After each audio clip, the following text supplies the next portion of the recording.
Hello everyone, vidonko.com ওয়েবসাইটে তোমাদের সবাইকে স্বাগত। আমি সৌরভ দে, তোমাদের ম্যাথ টিউটর। আজ দ্বিঘাত সমীকরণে একটি প্রশ্ন নিয়ে আলোচনা করছি। প্রশ্নে বলা হচ্ছে কোন শর্তে ax² + bx + c = 0 এই দ্বিঘাত সমীকরণটি একটি বীজ শূন্য হবে। তো এই প্রশ্নটির উত্তর যেটা হবে সেটা হলো অপশান সি, অর্থাৎ c = 0। এবারে কেন হচ্ছে আমি সেটা ব্যাখ্যা দিচ্ছি। দেখো, এখানে সমীকরণটি ছিল দ্বিঘাত সমীকরণ ax + bx + c = 0। এবারে আমরা এই c কে যদি 0 করে দিই তাহলে আমরা কি পাবো? দেখো, ax² + bx = 0। তো এখান থেকে আমরা যদি x কমন নিয়ে নিই আমরা পাবো ax + b = 0।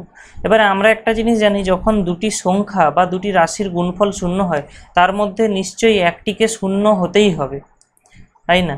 তাহলে এই দুটো থেকে আমরা কি বলতে পারি?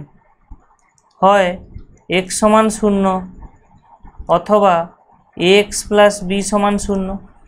তাহলে আমরা দেখতে পাচ্ছি আমাদের যদি c শূন্য হয় আমরা সর্বদাই x = 0 এই বীজ এই দ্বিঘাত সমীকরণের ax² + bx + c = 0 এর বীজ x = 0 এটা সব সময়ের জন্যই পাবো।